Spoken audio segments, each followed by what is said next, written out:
Hey man, I got the last thing clear from my inbox. We can do that gear tasting now. Oh, cool. I just got a few more things. Just a few more. We'll make it quick, man. We got to do this recording. Okay. Really?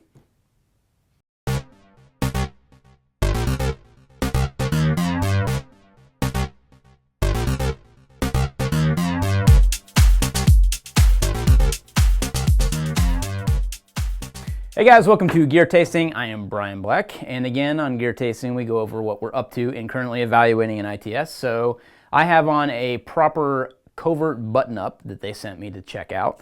And I've been wearing this about 2 days now, not straight, I've taken it off, but been kind of experimenting with wearing it and seeing what I think of it. Overall, I think it's a very comfortable shirt. I like the features on it, and why it's called the Covert Button-Up is because it's got a couple of distinct features in the front here that I wanted to show you first off. So it's got two magnetic closure pockets right there. You can hear those snap back like that. So they call these document pockets.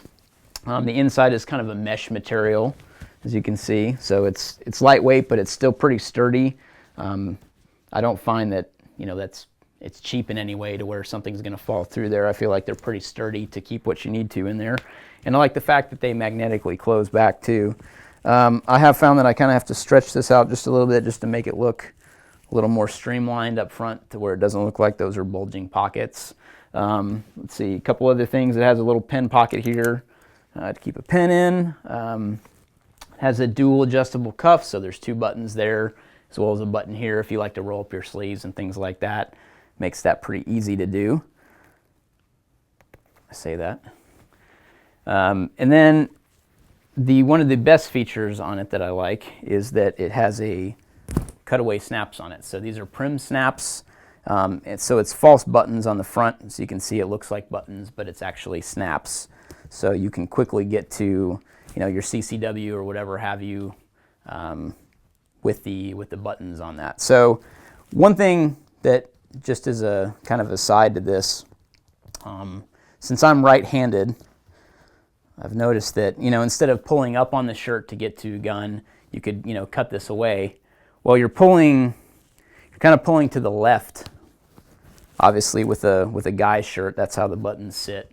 So you're pulling this way, and then you're kind of pulling back and up to get to your side, or at least where I carry an appendix. So it may be a little different for some people, but I've been kind of experimenting with different methods to kind of get into the shirt, so to speak.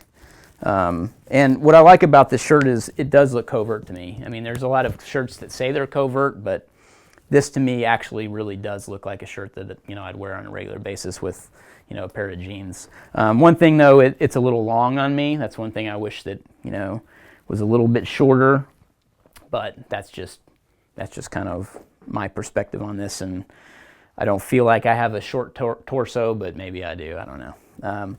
So again, getting into this, you could kind of come right into the buttons like this to kind of pop them. So I've kind of been experimenting with different ways of accessing my gun through the shirt too. But then again, you could always kind of come at it from the bottom of the shirt. Let me button this one real quick. So again, if I was lifting up on this, I could come here like that too. That's an option. So I've just been kind of playing around with different ways of dealing with the covert nature of the shirt. So I do like it. Again, I wish it was a little shorter, but I think overall it's definitely a viable option if you conceal carry, just because of the nature of how it looks. I do think it does stay pretty covert. So check it out. Again, it's the Propper Covert Button-Up. All right, let me slip into something more comfortable for questions over coffee.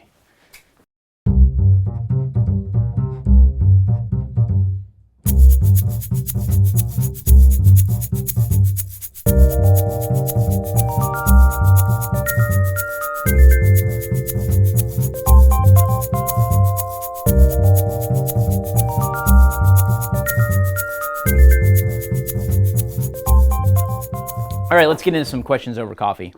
First off, from Jason C. on Twitter, He asks, could you go into how you use GTD, that's getting things done, in Omnifocus, that's a computer program that uses GTD, and how you use it for work daily organization.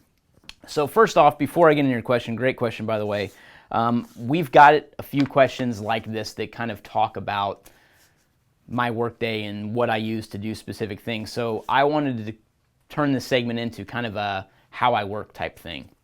So first off, why would you want to stay organized? Why do you need to worry about productivity and tools to help with that? So for me, I'm not using those applications and tools to buy myself more time to do more work. Yes, everything's technically work, but at the same time, specifically relating to business, that's not why I'm doing it. I'm not doing it to buy myself more time to work harder. I'm buying myself time to do more of what's important to me in life, which is accomplishing goals, building skill sets, and things that, to me, constitute life. So life to me isn't all about work. No one's ever sat on their deathbed and said, wow, gee, I wish I would have worked more and worked harder. They're more saying, I wish I would have accomplished this goal or that goal. So that to me is what life's all about too. If you just focus on work and you don't focus on other things that are important to you as well, then what are you really living for? So I just wanted to kind of give the broad perspective of why I spend so much time with this stuff. As you will see, I do spend a lot of time with it. But to me, this is what I need to do to stay organized, to be able to afford myself the time to do other things in life. So first off, I wanted to talk about what GTD is. So GTD is called Getting Things Done. It's just the acronym for Getting Things Done. It was developed by David Allen, and it's a way to take the things that are on your mind and get them off your mind and into a trusted system that you review on a constant basis so you don't forget those things and they quit nagging you in your head. So for instance, if I had to do something like clean the garage, and every time I walked into the house, I walk through the garage always reminds me that, oh crap, I need to clean the garage. It's a mess. I need to do something about it. Well, that thought is always going to keep repeating itself in my head. It's always going to keep nagging me to say, hey, clean the garage, unless I write it down somewhere where my brain knows that I will go back to it and remember that when I need to or at a specific time. So that's kind of the premise of Getting Things Done.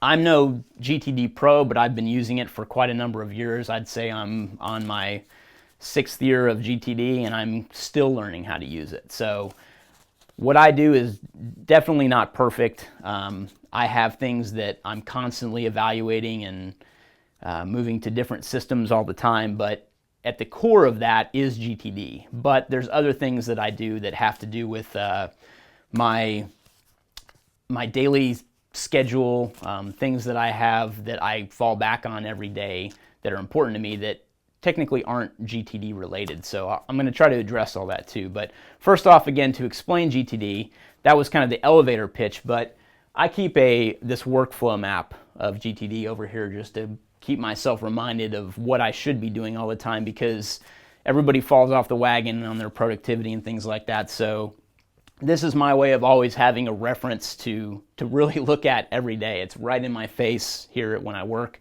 I've got the same thing at home, and as you'll see in a minute, I'll talk about my workflow and my setup here at work, which is the same as home. So basically, when you're processing your random inputs or things in your life that you're thinking about, you can do a few different things with them according to GTD. So what you're trying to figure out is what your stuff is. So that newspaper that's been sitting there forever, that magazine that's been sitting out, what is it and what is it about that you want to get done? So meaning, is there a newspaper article that you're saving and that's the whole reason that whole newspaper is sitting there? Is there a clipping from a magazine that you want to save, but yet the whole magazine's sitting there and you don't know what to do with it? Do you want to archive those magazines for reference later? So there's a bunch of things you could do with specific items that are sitting around your house. So this concept takes that into account. So meaning you're taking that stuff and you're finding out whether it's actionable. So again, you're trying to take those ideas and thoughts and random crap that's laying around your house and turn it into actionable items, meaning let's get it out off the floor or out of the pile on your desk and let's figure out what it is, what it means to you, and what you can do about it to get closure on it and get it out of your way and out of your life. So is it actionable? So if it's not actionable, meaning that it's just something that you know that you're not going to need and it's not pertinent right now, there's a couple of different things you can do with it. You can trash it, you can incubate it, or you can file it away for reference. So trash, you can shred it if it's important confidential information such as credit cards and bank statements and things like that. Also, if it's just not something you need anymore, throw it in the trash, get it out of there. Why is it sitting there? So incubate. There's two different things you can do when you incubate something. So we'll talk about the actual tickler file in a second that David Allen recommends and put together with 52 folders. I'll get into that in a second. But there's also the calendar too. So you can incubate it in a system that's going to basically, you're going to mail it to yourself. You'll get it back on a specific day. And that's kind of what a calendar is too. You're putting it, so if you think about a calendar like that, mailing something to yourself, you're putting down an event or an action on a specific day that actually needs to happen on that day. So a file system is roughly the same thing as that. So I won't get into the tickler file yet because that's kind of a little bit of the detail that I want to talk about later. But so then reference is like a file drawer. So if you want to store something, you need a reference system, and David Allen and GTD recommends just one single A through Z reference that you have different file folders in that you can quickly access. So I know that something that has to do with my veterinarian is always under V because I have, got something that I need to reference for my dog's medical records. I can always go to V and find it under veterinarian because I've got that label in a folder. So that's the A to Z reference. So rather than doing something that's got multiple A through Z indexes, like one for home, one for business, one for something else, just one is really all you need. And it does make sense if you think about it that way. So, and then if it's actionable, what's the next action to get it done? So going back to that garage analogy, you can't clean the garage. You have to take specific steps to actually make the garage clean. So if you got let's say you had a big pile of clothes sitting there that you need to donate to Goodwill, your next action would be to gather the clothes, put them in a black trash bag or a box or something like that, put it into your vehicle, and there's multiple next actions, and then drive it to Goodwill. So that would be just one part of that garage cleaning. But the way that that's set up is that one next action, let's say it's just taking those clothes from the pile, putting them in a black bag, and that's your action. That next action moves that garage project being clean closer to completion because you have the time to do one thing like that. So if you have those next actions and you have context built around them, which we'll get into in a minute, you can basically take into account how much time you have available, look at that list of the next actions and say, oh, I have time to at least put those clothes in a bag, so that would get me further towards my goal of completing cleaning the garage. I don't necessarily have to find a whole weekend to do that. I can do those small steps to actually clean the garage. So you can also delegate a task too. So if the action is less than 2 minutes, Alan recommends to just get it done. Meaning that if you've got an action that's just going to take a few minutes, just get it done. So if I was breaking down that garage scenario into next actions, piling that stuff into a black trash bag would probably take me less than 2 minutes, and I'd probably just get that done right away. So that's an example of that. So delegating means that if you're not the person to move a project along, who is? So let's say that those clothes belong to my wife and I needed her to go through them to see what she wanted to keep and what she wanted to throw away. That would be her that needed to take that next action. So I would write that on a context list to make sure my wife took a look at that, and I would make sure that that was on her plate, not mine. So then you can defer it. So if you have a next action, you can basically defer it to another day. So you could review it for later, you could put it on a specific day on your calendar, and you could basically just be in a folder ready for you to work through as you get the time to do it. So then obviously any kind of action is limited by criteria, right? So you've got context, meaning what can you do given where you're at. So right now I'm in my office. I definitely can't do stuff that's a home task right now because I'm here at work. So same goes for at home. I couldn't do stuff that's specific to my office at home. What do you have the time to do? So obviously everything is dependent on time. If you have the time to do a small task, you can get it done. If you're looking at something on your list that's taken a few hours, obviously it just really depends on the time that you have. And the resources like energy. So everybody's energy fluctuates. You should know kind of when your peak time is for work and when you've got kind of a brain dead type mentality and you need to do simple things like browse the internet and read an article or something like that that's on your list. So basically that's the synopsis of getting things done. What I want to go through now is just the way my office is set up according to the way David Allen suggests things in getting things done. It'll help give you some context to how this all works.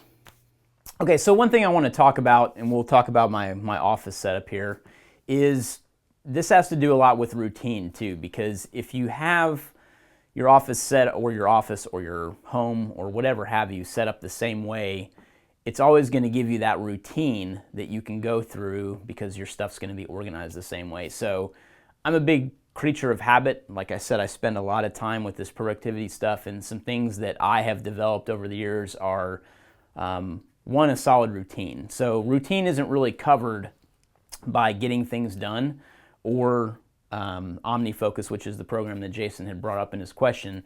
Routine is something that's always going to be dictated by you. So you really need to figure out what your high and low points are during the day and use those to your advantage. So for me, I'm a morning person. I get up at 4:30 every morning. I'm in the gym by 5, and that's how I start my day. So I'm usually there from 5 to 6:30. I come home. I have a list of stuff that I go through at the house before I even leave for work. So those things are very wrapped around how my day goes, and that's a very large part of how I'm able to be so productive is I have a solid routine that I fall back on.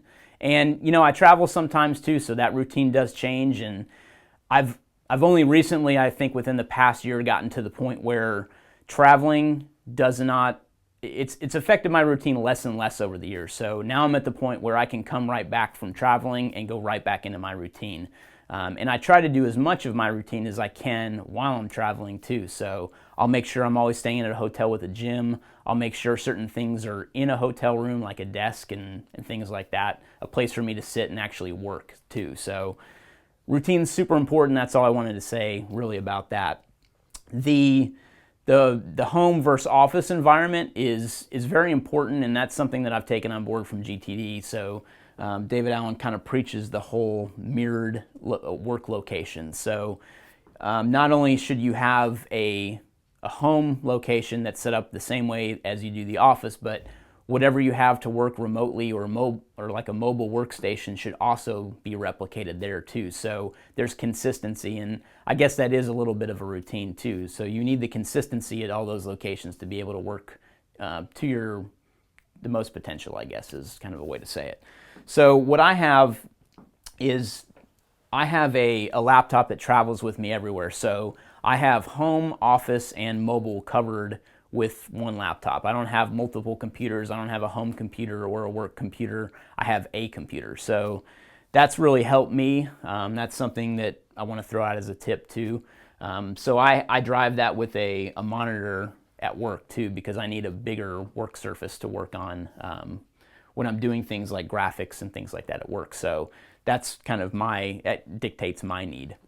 And then I always have folders that travel to and from home and work with me, as well as a tickler file, which I'll get into in a second. So I have folders here. So first let's talk about inbox. So the way that I process my information, this is kind of a GTD tenet, is using an inbox. So meaning that any ideas that I have, any paper-based materials, anything I get in the mail, everything goes into an inbox. So the idea is whatever your time or whatever your allocated time to process that inbox is, you always want to make sure that you're doing that. So for me, it's every day. So I'm processing anything that I get into my inbox by the end of the day.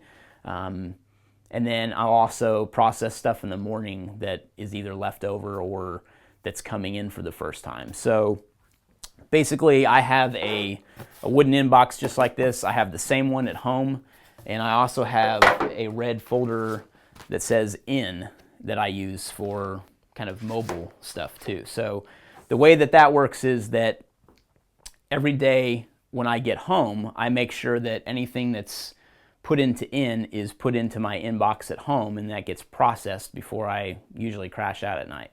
So the folders that I have other than an inbox are an action support folder, a to home folder, a to office folder, a read review folder, and a waiting for support. So briefly what those are is action support is anything that I need for active projects. So things that I'm working on that are at the forefront of my mind go into that action support folder because they're documents or physical pieces of paper that I need to support those projects and those to-dos or next actions. To home is anything that I have at the office that I need to take home with me. If it's a larger item, I'll use the set it by the door method, and I'll make sure that I see it before I leave so that I take it with me, that type of thing. Same thing with to office, so that's just replicated at home too. So anything that needs to go to the office with me is in that folder or by the door for me to take with me.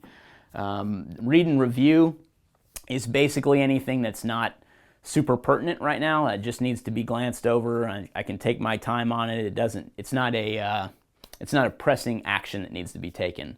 And then the waiting for support is just anything that I am waiting on others to take action on that's a document. So that's where I put that kind of stuff. All right, so now I want to get into the tickler file. This is a phrase and system that David Allen coined using 43 folders to essentially mail yourself something in the future. So I first wanted to go through it by showing you how I use it today, and then we'll work backwards from there. So first off, the 43 folders are 31 daily folders numbered 1 through 31 and 12 monthly folders January through December. So right now, as you see the way that this is set up, I've got the 17th, which is today, in front of me. So that's the folder I will access today. So I'm going to open this up, and lo and behold, my Star Wars tickets are in here. So I literally mailed myself these tickets so that I would make sure that I check this today, which I am in the habit. This is part of my routine of checking these daily folders every day. So here's my Star Wars tickets. Now I can put them into my inbox and say, okay, hey, I'm going to need these today. I have to do something with them.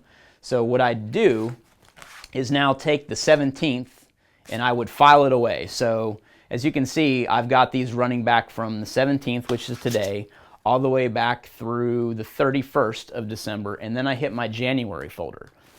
So January is a monthly folder, and then I've got daily folders behind that. So 17th was up front. That means 1 through 16 are behind January because those days are coming up in January, if that makes sense. So I'm going to take my 17th folder, I'm going to put it behind the 16th, and now that's January 17th. It's no longer December 17th. So let's say I wanted to mail myself something on January 17th because Star Wars got pushed, the release didn't happen, and now it's January 17th, and everybody's very upset. So now I would take my tickets and put them in January 17th back here. So now I know that when I get to January, I will find those again because each day I'm checking these folders. So as the 18th, 20th, 26th goes by, the 29th goes by, and now we're on December 31st, I'm now staring at the January folder. So I may have stuff in the January folder that hasn't been separated into my daily folders yet. So I would pull out my January folder before I even started on the 1st, and I would look in this folder and I would say, okay, what do I have in January that needs to be done on specific days? So you can mail stuff to yourself monthly too. So let's say I didn't have so in this example, I was mailing myself something in January 17th. So let's say I wanted to mail myself something in March 17th. There is no 17th folder for March yet because there's only 31 daily folders and those haven't cycled back to that location yet. I would literally just put it in the March folder, maybe with a note to say what specific day I needed to be reminded on. And then, just like I'm holding January, I would be holding March and saying, okay, what do I have in March? Oh, I need to do this on March 17th. Now I would put it into the 17th folder because it's there ready for March. So hopefully that kind of tells you how the Tickler folder file system works. It's a great way to mail yourself something as long as you're checking it each day. All right, so one more thing that helps me just in terms of the office space too is always having a file drawer readily accessible to put away reference material. So remember, like I mentioned, the A through Z index, I've got blank file folders up front in my file drawer ready to go. So if I have new projects that I need to create, I've got a label maker, which is a super OCD tool, but I use it all the time, to quickly create labels for file folders on the fly. So, within, a minute, I can have a new file folder created and things filed ready to go. So that's something that I use to help me as well. And one thing I wanted to mention too that's not really GTD related is the use of a pocket notebook. GTD does talk about that in a sense to say that it can be a way to collect your ideas and process them later. And I do use it for that aspect, but I do have some organization to the the field notes notebook that I carry around on a regular basis. So I used to just have it as that, just a random dump of all my ideas, and then I would go through and process it and cross it off and things like that. But I've been kind of experimenting with some different methods out there of how to even organize a notebook like this. And I use the method, I was pulling up the website to just kind of look through it again just to make sure that I remembered what they advocate too. It's called strike through. So it's striketh.ru, so strike through. And what they advocate is basically, the way I use it is I kind of split my notebook in half. So I use the back part of my notebook as a dump or that kind of gathering area for all my random thoughts. And then the front I actually have split up into a list. So what the list looks like is it's got a 1 through 8 is what they recommend, not doing more than 8 things. But what that is it's what they call the live list. And for me, those are my MITs, or my most important things that I need to accomplish during a day. So while I use Omnifocus as a digital way to manage my GTD or everything that I need to get done, like my next actions and projects, I still have a paper-based notebook that I use just as a general reference for looking at what the most important things are during that day, because Omnifocus on itself as a program and GTD as a principle can get cumbersome. There's a lot of stuff that gets stored in a system like that. As you know, I'm sure many of you have different things that you want to do in life, and obviously storing all that information can be pretty unwieldy. So I like to kind of take time in the morning and update that live list each day with what is the most important. If there's something from the day before that I didn't get to that was a super important task, that'll get moved over to the next day, so on and so forth. So, and then as I write that list, I've also got a priority indicator on those too. So I use the 1, 3, 5 priority. So 5 is the most important, 3 is kind of important, and 1 is it might not matter if it really happens that day. So that's basically how I organize my notebook, and that is another tool that I use in addition to everything else with Omnifocus and GTD. Okay, so to get back to Jason's original question, this is Omnifocus. I have a sample project set up just to kind of show you a few things about Omnifocus. Jason's specific question, though, was how I use GTD within Omnifocus. Well, Omnifocus is all about GTD. It was designed by Omni Group, and it was built around GTD as a core principle of this application. So the way that it works is that you have projects you create, and then there's next actions, just like I mentioned earlier, to actually work through to take that project to completion. So I've got a sample project set up called Clean Garage, and I'll walk through kind of the next actions and how I have things set up in here.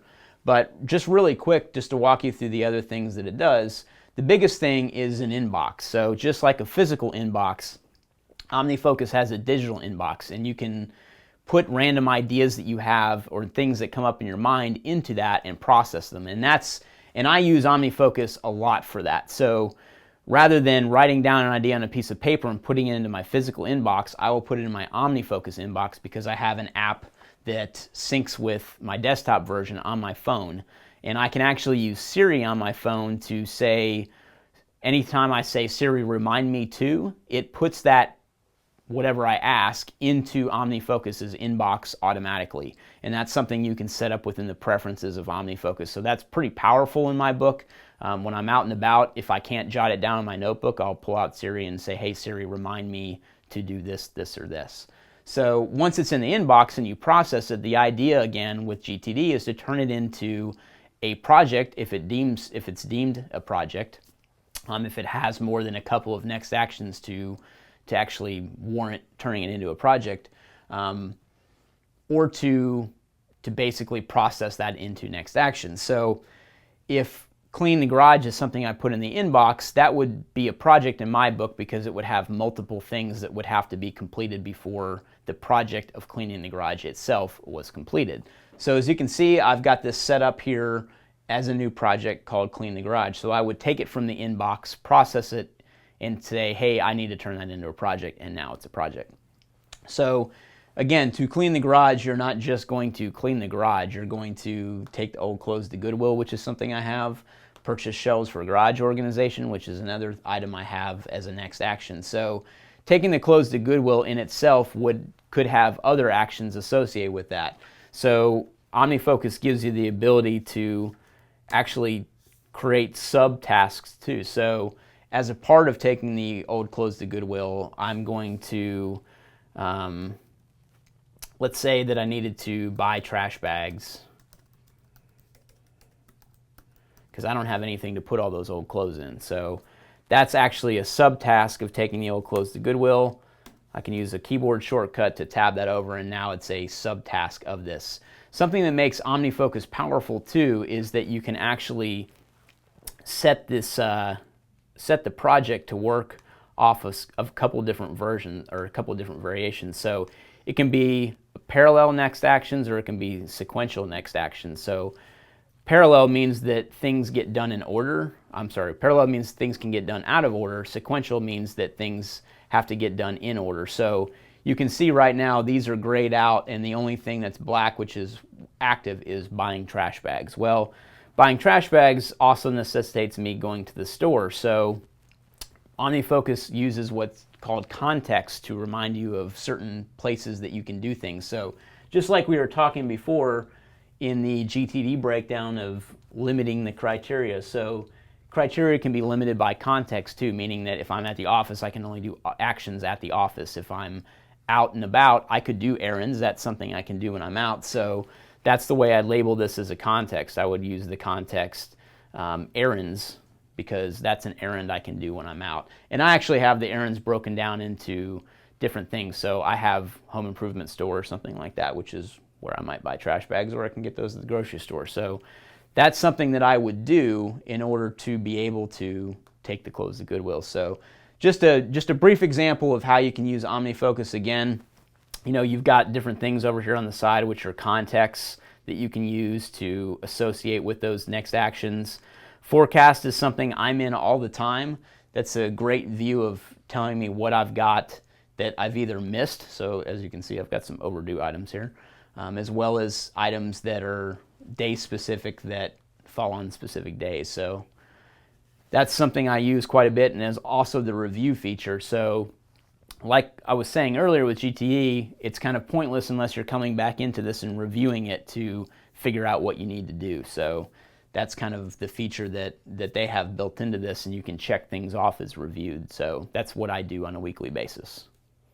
Okay guys, so as you can see, productivity to me is it's a pretty multifaceted subject.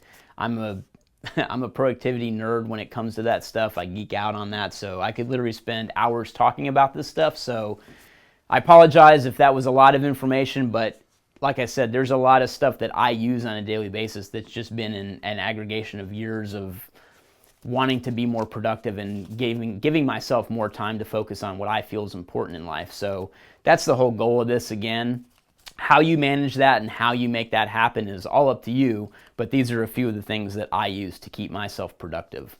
So one more quick question comes from Austin. He just asked what that headphone holder was I had on my computer, and since we're here, I might as well say that too. This is just Sugru, which is a product that is pliable until it gets molded and then it hardens up, and I just formed that into a little horn there, and that's where I hang my headphones. So hope that answers your question, Austin. So again, thanks for watching, guys. I know this has been kind of an aside a little bit. Yes, it's gear related because this is the gear that helps me work, so I felt like it was something that we should talk about. And obviously there's a lot of facets to this. If you have particular questions about certain things that I covered that you'd like to see more detail on, be sure to ask me. I'm happy to share that stuff with you guys too. So as you always know, use the # gear tasting on social media to get your question answered. And this is going to be the last segment for this year. We've only got a couple weeks left in December, and rather than push trying to get these done through the holidays, we're going to come back in January. But we do have something in store for you guys next week, so make sure you take a look on our YouTube channel. We're going to do our yearly outtakes video where I cuss and screw up all the time. So those will be on there next week, so look forward to that. Thanks for watching.